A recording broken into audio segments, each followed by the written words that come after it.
It was a friend of mine who I was at her house with a bunch of people, and she is, I guess, the person that started me off on recognising what I went through, because it was just me and her. We were together. Then other people came and I was different. And she said to me, "You're different when other people come around." And that's when it really occurred to me, well, it's the mask I put on.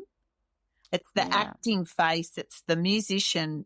I can pretend to be something and hide the real me underneath. And so because she was my friend, that's when I said it to her, because she recognised what I was doing, that I was completely unaware that I even did that in the first place. Welcome to Conversations with Kristi. I'm Kristi McVie, a former WA police officer, specialist child interviewer and child abuse detective. For years, I worked on the front lines investigating child sexual abuse, where I saw the risks, the patterns, and most importantly, the ways that we can protect our kids. Now I'm here to share that knowledge with you.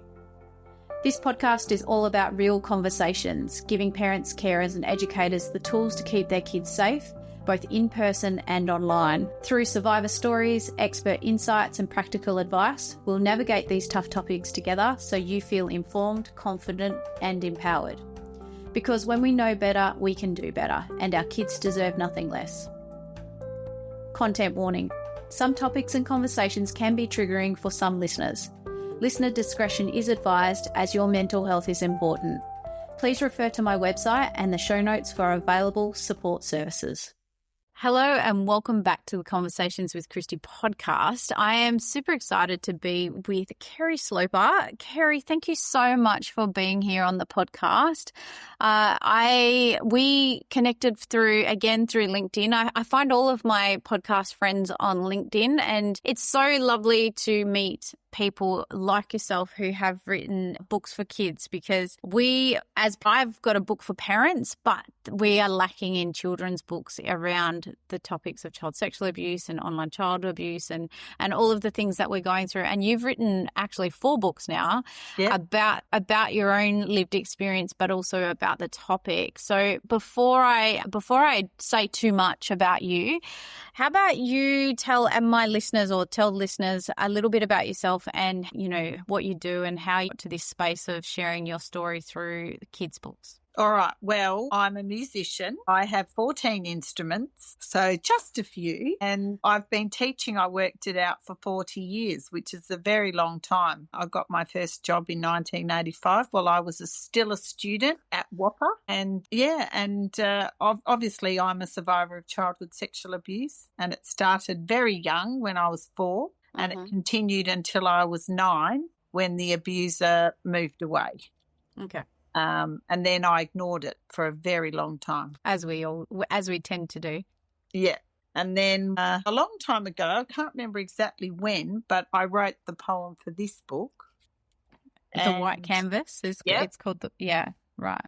And then one day when I was at school, a friend of mine, I shared it with her, and she said to me, "You need to put that in a book." And when she did, I found an illustrator who's in Spain through my niece, and she illustrated it, and it was interesting, the backwards and forwards of ideas, because I also like art myself, and I did ATAR art, and so I had to do a storyboard, send it to her, and then she sent it back, and I'd say yes, no, change this, change that, or I want you to add that in, or whatever. So it's a bit of toing and froing and a language barrier. Yeah. And then finally, it was released, and I was really happy with it. So I had a book launch with the support of the current principal of the school that I work at. She's been a great advocate, supporting me and encouraging me to go ahead with it. Yeah. And then I discovered, I thought I would be finished with one, but then I realised there was different parts to my healing journey that I felt could benefit children, because that's really what my game is. Well, my goal is to help adult survivors can relate to these books, as can children. Yeah. And I feel like it's interesting. In the last book launch, there was a lady there who was 80, and she came up to me and she she basically at my book launch confessed to her daughter that she had been abused and had never spoken of it before. And then I've had the daughter of a sexual abuse survivor who's had a difficult childhood because of the trauma her mother went through. And she's related to the books as well.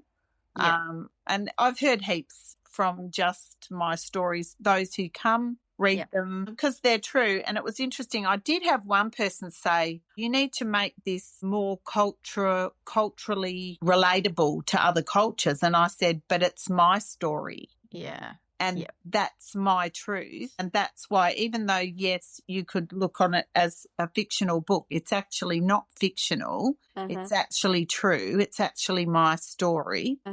And that, I think, is what people can relate to. More than anything else. Yeah, and I've I got a copy of the books so that I could have them for my own library and to share with parents. And as I read through them all, first of all, I got to hand it to you, like poems and rhyming, amazing, well done, because I am useless and hopeless at those sorts of things. Like I can write, but I'm a conversational writer, and whereas you have just done a beautiful job in putting this into rhyming and to make it sort of flow, and they do work, and the pictures are amazing, the graphics or the illustrations are amazing as well. And I did notice you had the same illustrator on all 4 books. But not only that, you sort of told your story in a way that's sort of like, here's me before, here's me whilst it was happening, here's me after, and here's me now as an adult helping kids. And all of the stories have that flow about them, which is the perfect way to explain to kids, right? We don't want to end on a bad or sour note, because it's not something kids or anyone wants to read. But at the same time, that's, you through what you're doing is exactly that. You were, 4 years old when this started. So, of course, before that, everything is, well, you're a baby, you're a child, and you're doing what you do. And then, through the motion of it happening to when it stops to then you trying to go on that healing process. And now you, this amazing musician with, all of these amazing talents, but also now sharing your story to help other people and to help children, because these books are designed for children, in order to understand it. And the one thing that came to mind is that there's a lot of parents out there that don't know how to help their kids through their abuse. They don't know how to talk about it, and they don't know how to, help them relate to someone else. And what came to mind was how amazing are these books to help kids understand what they've been through as well, and that there is hope. That's my purpose. And of course, I have had people who pity me, and I really don't like that at all. And, you'll never be normal. What's normal? They put limits up because of what happened to you as a child. And I'm like, no, I don't buy into that. True. I've never been into substance abuse or any of that. I've never I found healthy coping strategies, which was music. Yes, I can see that. And that really helped me, because you can wander off and you don't have to think about anything. And I was obsessed. I practiced 6 hours a day. Yeah. Yeah. So, and probably people were questioning your passion in music, but your music was your outlet. The music was your release. Music was your healer. Yeah, and writing poetry, because I've written probably in excess of 50 poems, but I'm really proud of these and the thing is, speaking out is what healed me. And I never thought that would, because it was very frightening. The very first book, when I shared this with my friend, mentor, Julie, she shared it with the senior leadership team, and then they would say things like, oh, you're brave. And I thought, no, I don't want to be told I'm brave. I was uncomfortable with being brave. But she was right. And with each book, I've got stronger. But I've also felt the 4 is it. That's all. It tells everything. This one is my questions. Yeah. Why? Why me? Why so long? Why didn't anybody listen? Because I did speak out, but I wasn't given the right words. And that may be a generational thing. I think we're far more aware now than we used to be. Yeah, 100%. And then this one is, there is a price to pay. Yeah. And it is a heavy price, and I pay for it every day. It's a lot less than it used to be. But there are still triggers. Yeah. And this book I wrote because of a friend of mine who I've assisted, who discovered that her 3 daughters were sexually abused by their father. And I wrote it because I was very angry for a long time at the fact that I spoke out. I said, don't leave me with him, he hurts us, all of that sort of thing. Nobody listened. And then as I progressed through my healing, I realised that I'm not the only victim. Anyone who believes a perpetrator is a victim because they're a victim of lies. And the thing about this that I didn't know, when I spoke to my husband after writing it, he said, Kerri, do you realise what pedophiles are called in prison? And I said, no. And he said, they're called rock spiders. Well, I didn't know that when I wrote this. Yeah. I had no idea. But, and this one is the one I think that is the most powerful for me. Yeah. Because in realising that anyone who believes the perpetrator is a victim, and I'm being kind by saying that because I was angry for a long time about not being believed about because when I told my father and my mother, my mother believed me straight away. My father did for a day, and then he couldn't handle it, wanted to ignore it and pretended that I wasn't telling the truth. And obviously I've made peace with him. He's no longer, both my parents are gone now, but I was mad. I was really angry. But then I came to a place where I realised that if you believe a pedophile over a child, then you're a victim too because you're a victim of lies.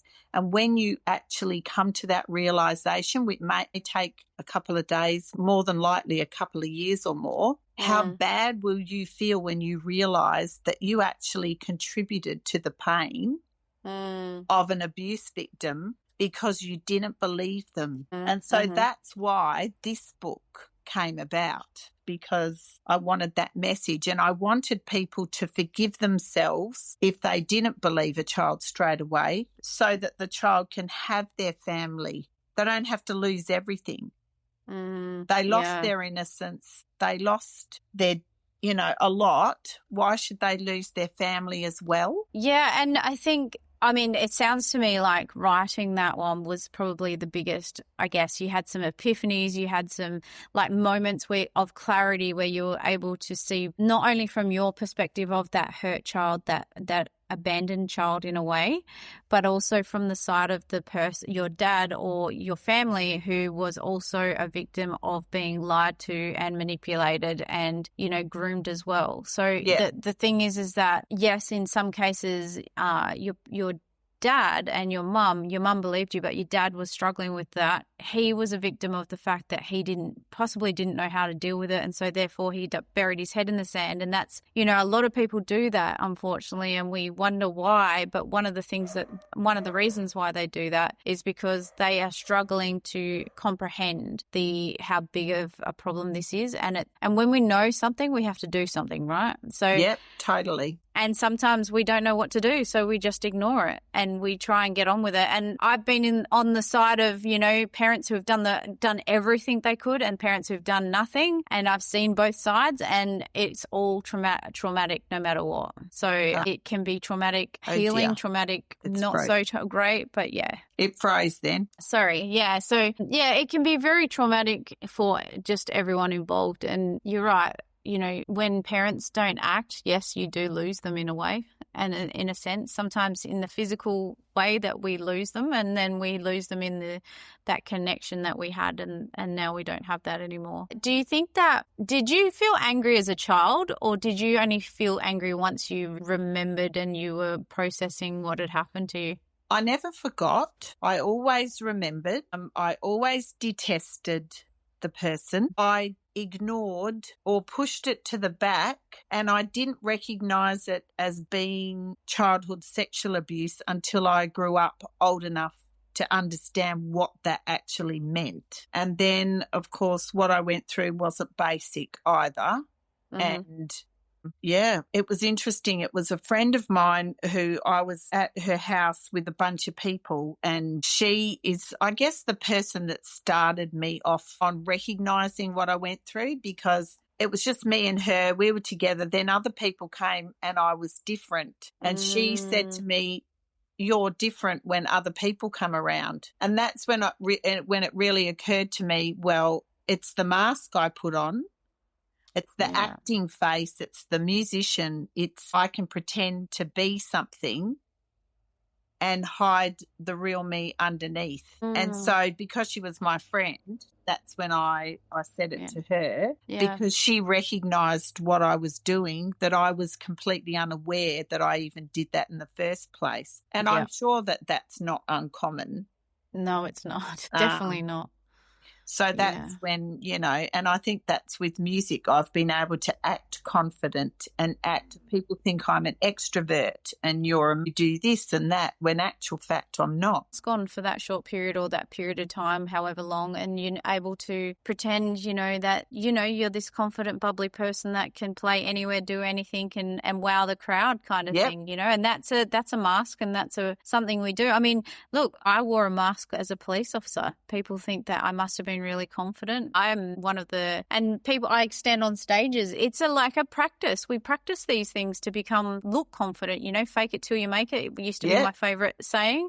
Yep. And, survivors do that. Childhood survivors, that children do that as well. They put on that mask to pretend because that's what's expected or that's what's easiest, that's what's safest. Yep. And then when they feel safe, they can take it off. Yeah. So, yeah, I can see where that would have been. So how old were you when that happened? I was probably late teens. Yeah, and then I only told my parents when I was 27. Yeah. And I know, which is quite a long time. Well, did you know the average, you're right in the average there, because did you know the average is 24 years for women? Disclosing abuse. So, you're in the average of taking it started at 4. So, you're 27, you're almost 24 years. You're not almost right in there. Yep. Well, I remember my mum, the first thing she said was, now I understand why you hated him. So immediately things came to mind and there were neon signs for my mum, but she didn't go there. Again, when you face things like that, you have to take action, don't you? You have to put in, and I guess, our generation, I grew up in the 80s, you were probably a little bit more. Yeah. I'm a 65 baby. Yeah. So you know what I mean? Like that. I mean, when you said you've been doing music for 40 years, I was like, or teaching music for 40 years, I was like, yeah, we're dialing back that, that dial a little bit. Yeah. No, yeah. And I mean, the thing about it is that, your mum's generation, not that it's an excuse, but your mum's generation, they didn't talk about it. They didn't do anything about it. We pretend it doesn't happen. We're not going to, you don't rock the boat and you don't. And, it's such a shame. It's such a shame that she didn't do anything back then. It's such a shame. But that's why we're doing what we're doing, Kerri. Like, that's why you're creating these books for survivors and for children. And that's why we're talking about it. And that's what we're doing. We're empowering a new generation of people to talk out and to heal themselves so that their kids don't end up in that situation as well. Well, that's the sad thing. Both my parents were sexually abused as children. So it's intergenerational. It always is. But I feel like I've broke it for my children and I wanted to break it. And the biggest thing for me is I want people who survived the worst thing that can happen to a child to have a happy, good life, to not feel like that can tarnish the rest of their life. It doesn't have to. I agree. 100%. And it's hard, but it doesn't have to tarnish your whole life. Yeah. So tell me a bit more about, like, your abusers, obviously, your parents, you told them at 27. And when did you start writing the white canvas? Because you said it was your friend. Was that back when you were a teenager or as you grew? Because it was released in 2022. So there you go. That's when you got that one out into the world. You birthed that baby. I have my poetry. Tawny, do you want to go get... it's okay. There's a black folder in that room. Yeah, my daughter, she's here. Oh, hello, daughter. I wrote it years ago and I shared it with Mum and Mum liked it, but the original poem alludes to who the abuser is, so I had to take it out.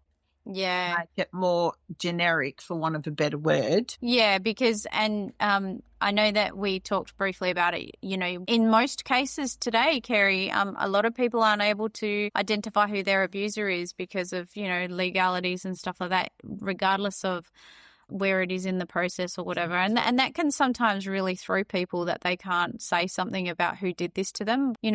Again, you're doing a wonderful job of healing without having that out. But you don't need to, some people do, but some people don't need to share who it is. It's just about sharing the fact that it happened, and it did happen, and it's your story. Well, the biggest thing for me, once upon a time I used to think, because people talk about forgiveness and forgiving the abuser and whatever, and that used to kind of make me angry and frustrated.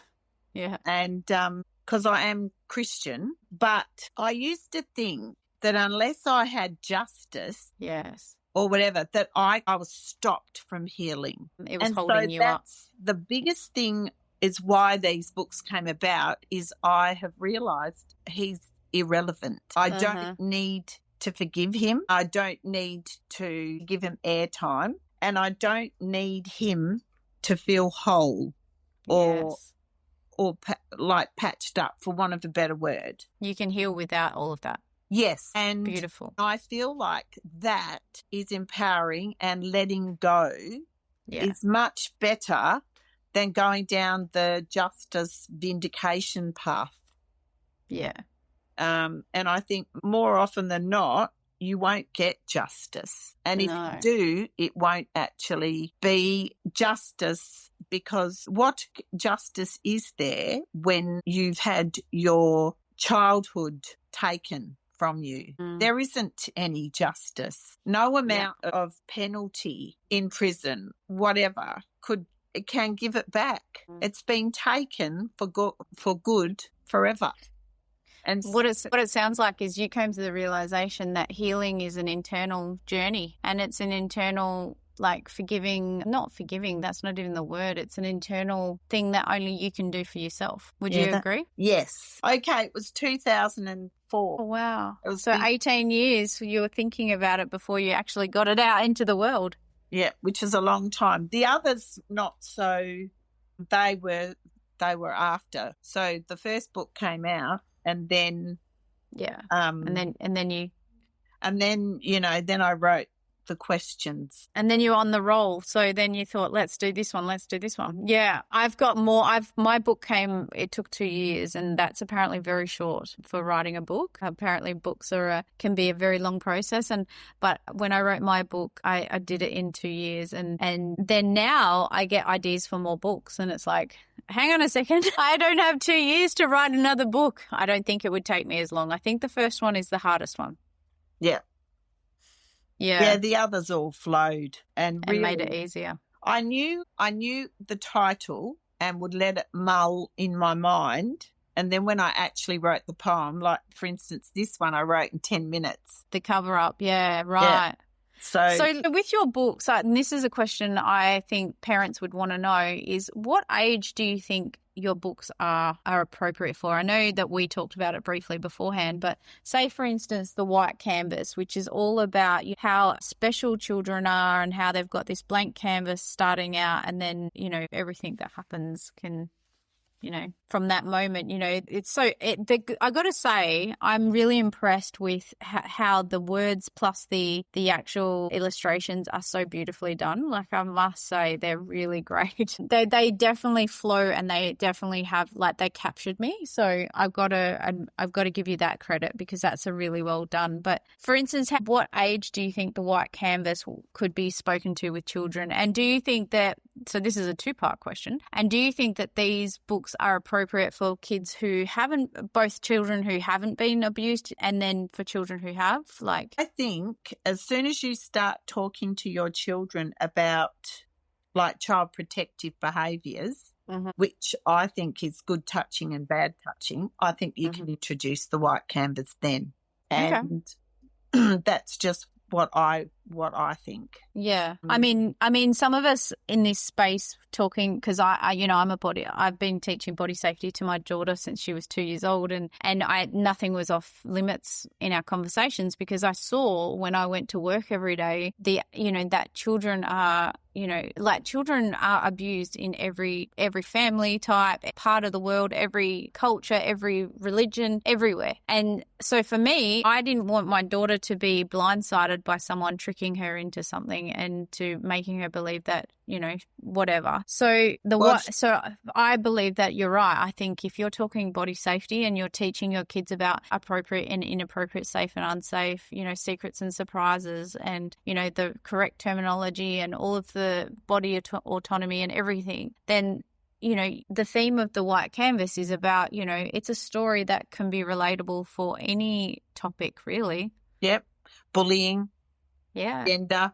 This one, when you mention all cultures. Yeah. So this was, my idea for this one was paper dolls. You remember when you fold the paper, you draw a doll and you cut it out. And then you colour all the different people in? So, yes. So this is big me healing little me. Yeah. With all the children of the world. Yeah, with all different cultures, beliefs, everything. Yeah, skin tones, everything. Yeah, I can see that. And that's really, I think you're right, like that. I love that you did that. That was on purpose, I can tell. Yeah, it was. All of the illustrations I thought of and put together and had her realise. Like there is another one. Let me see if I can find it. What it refers to. This one. With the shadow of you, so little this you is and little big you? me, and that's her hero. Like, do you know what I mean? Like her being big. Yeah, standing up for herself. Yeah, every illustration was in my mind. And then this one, of course, me being a detective. Yeah, the clues. Yeah, the clues. Yeah. So with your other books, so that was the white canvas, and then you've got the why inside, the questions. That was where you got the clues from. Again, this is about the why, because you had so many questions inside. And I'd imagine any child who goes through child sexual abuse is asking, why me? Yep. Any survivor or lived experience survivor or someone who's lived through this is thinking, why me? Why? What did I do? Why did this happen to me? And that's all of these, I think. If you're a teacher or if you're someone who works with children in this space, I think it would be the perfect kind of like, what came to me is if you had a little group of kids, you could read these books to them or they could read them, and then they could go and do some form of like, what did you get? What was the message you were getting out of here? Because all of these have a message of hope at the end of it. Yep. I hadn't thought of that, but you're right. All of them have a message of hope where they talk about, that we can be safe, that we can be, they're all got that at the very end of it, or that you've healed and that you can heal and stuff like that. So I think that's one of the best things about these books is, it's a hard and sad topic, but you've done a really good job of the ways that you have described it. So I think you did a really good job. Do you have you've said that these 4 books are it? I think so I think if I write anything else, like I've got a friend, like I could write from someone else's perspective. Yeah. In my healing journey, each message is separate. The white canvas is the overall thing. Yeah. The questions are my questions. The price, well, that's ongoing. Yeah. And the cost that it costs a child is what the price is about. And the cover up is basically to help parents of children forgive themselves. Because if you've become aware that that's going on in your family, like this one, I'm saying be a hero to your own children and other children, which is why the adults are there, again, from different cultures. You have to forgive yourself and heal. To heal your child successfully, you have to forgive yourself too. Yeah, you can't hold look, I think forgiveness is one of these things where you can't forgive if you're not standing in your integrity and doing the right things, for instance, and you're continuing to perpetuate that harm, then you can't forgive yourself, because you're going to have to keep forgiving yourself along the way. So you've got to obviously if it's happening right now, you have to stop it. You Yeah, can't you allow stop it to continue. which is why But you become a hero. Ultimately, like that's why this is last. And I had to work through a lot of anger yeah, you to said get that. to the point of that book, to make it, to produce it in a way, because I've seen even in my own family, people get stuck on being angry. And it doesn't hurt the perpetrator, it hurts you. Yeah. And but that's a big hurdle. And I think that is the final hurdle that abuse survivors have to come to some measure of to feel peace. Well, and you pointed it out that it's an internal thing that you have to do. Otherwise you're like it, it's like, and I've heard this saying before, anger and anger is like taking a pill, like a poisonous pill, and expecting the other person to die. Yeah. It's like it just takes over so much energy and space and time. And I'm not saying, they don't deserve to be held accountable, or that they don't deserve to be, you don't have the right to be angry, but at some point you're going to have to let go. Hopefully you'll realize you have to let go of the anger. Otherwise it's poisoning you. Yes, that's my point.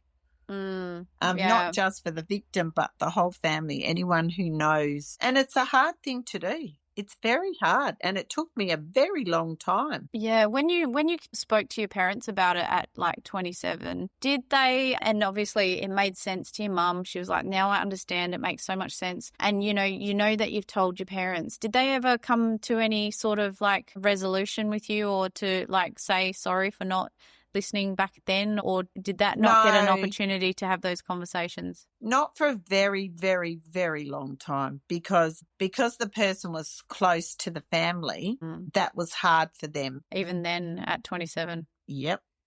Yeah. And so it's such a tricky road to navigate, Yeah, it is. And it was very difficult for them for a long time. But I did, once the police got involved, and a policeman was sent over from Victoria to come and interview me. And I gave one statement, and then I gave a second statement. Each of them took 6 hours. It's a very long time. Yeah, it's exhausting. Oh, and then, it's been a really long, long road. And the funny thing is, like, you have to be ready for each stage of your healing journey. Otherwise, it's going to go, you're going to bypass it and keep spiraling until you're ready again. And I guess now, like when I've seen others, I can tell where they're at now, because I've gone through that hard bit and I'm through the other side. Am I perfectly healed? Probably not. It'll be a lifelong pursuit, but I can see where they're at or where they're stuck. But I can't hurry it up for them. But that's why I feel like my books can help the process. Yes. Especially if you get it to children young enough. Yes. Yeah. I feel like it can help them overcome those stages in hopefully quicker, hopefully with some acceptance, recognition. You just never know sometimes. Like, I don't know about you, but sometimes I'll hear a song, or I'll see something written, or I'll see a meme or something, right? And it feels like it's literally speaking to me. Yeah. There's a certain song right now that I'm listening to that was suggested to me, and it's like it's speaking to my soul, and every time I listen to it, I almost tear up. And so, like, I think you writing those books, who knows which child has that read to them or reads it themselves, or what adult or parent reads it for their child and then realizes actually that's, it's speaking to them. Yeah. You just don't know. You just don't know what piece of like art or music or whatever, or poem or story will actually reach the person. And that's not for us to know, is it, when we create this stuff? But that's why I wrote them, and why I'm just, well, I shouldn't say just, but I'm a musician, I'm a teacher, I'm a mother. I don't really know how to spread my message. I appreciate you giving me the time to help spread my message of hope and healing to others, because that's really why I wrote them. Well, and it's already worked because, you know, you had that grandmother come up to you and she said, and, you know, another person, and the one thing I know from all of the time that I've been doing this, you know, nearly 15 years of talking to victim survivors and people who have been through or had something happen to them, is that the more we talk about it, the more we allow other people to have the courage to talk about it. There's something so powerful in that, and there's something so amazing in that. Again, like, we talk about it and it's reducing the stigma, it's reducing the pain, it's reducing and it's helping the healing for more people than we realise. Yeah, well, that's what I think. And it might be a slow burn, but that's fine. I know I've helped a lot of people. Yeah, I think you'll continue to. These books will be there forever. I hope so, because I think I've sold over 300 now, and hopefully they'll get into the hands of anyone, the right people, who needs it. I know the Victorian Police have them in their sexual assault building. Oh, wow. That's awesome. I'm hopeful that I've tried in Perth, but, you know, some people look on someone who's been abused as a bit weird.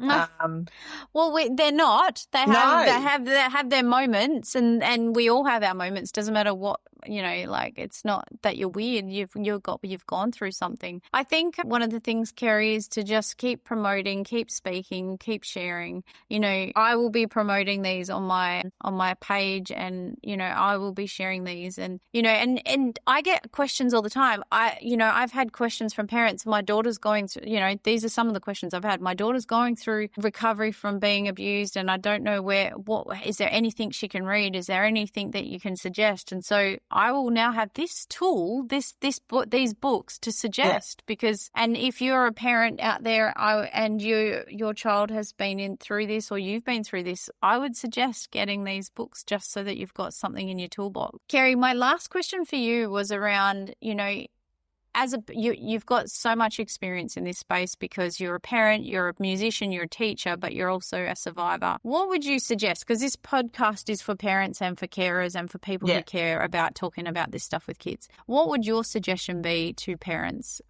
in, you know, how to obviously prevent child sexual abuse, but also how to support their kids in any abuse disclosure?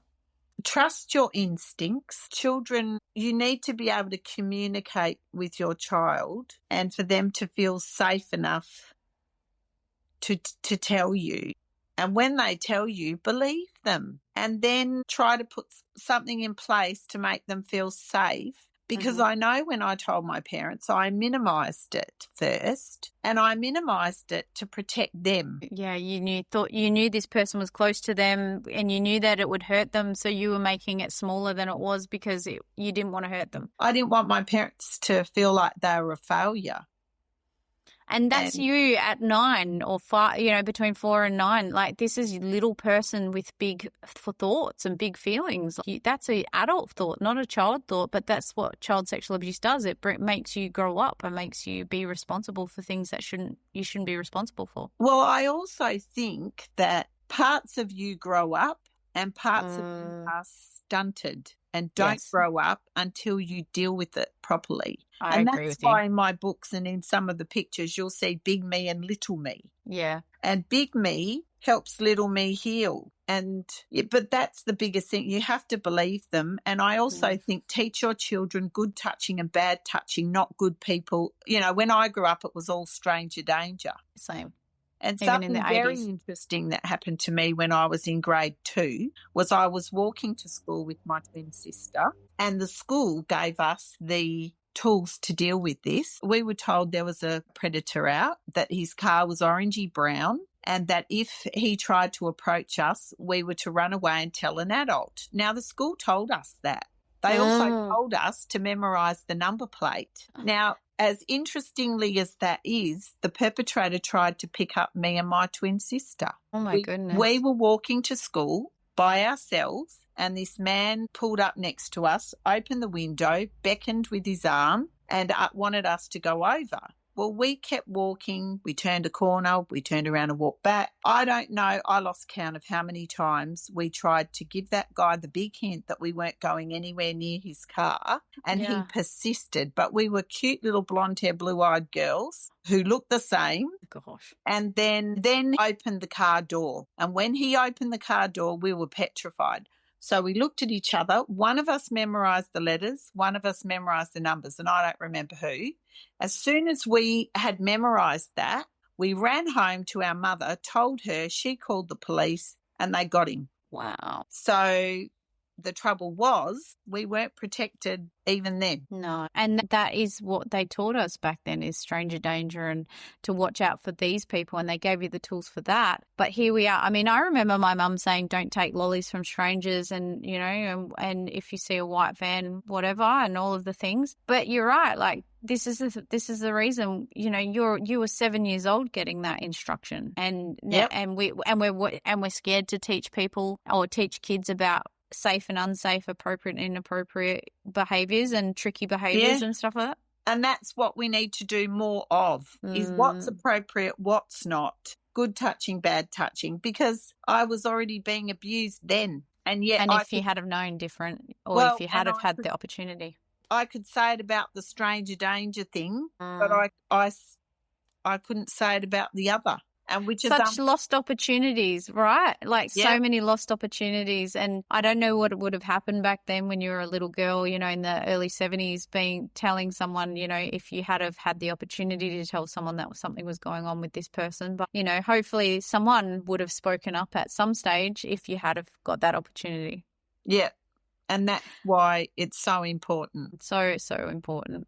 Well, Kerri, I'm going to ask you to just tell everyone how they find your books and how they find you, because I highly recommend. I've got so many people I think that this would help. So you're Healing the Child Within on Instagram, is that right? Yes, that's my page. You can join that and watch my book launches where I've given a speech at each one, and where I've had other advocates. I've got Cherise Hay, who's brilliant. She is a psychologist who's an advocate. She's spoken in Canberra as well. And then my books are available on Amazon. You just Google my name, and it's Kerri with an I. Kerri Sloper with an I, yep. I'll put all of the links into the show notes. And all 4 books, so there's the white canvas, the why inside, the price, and the cover up.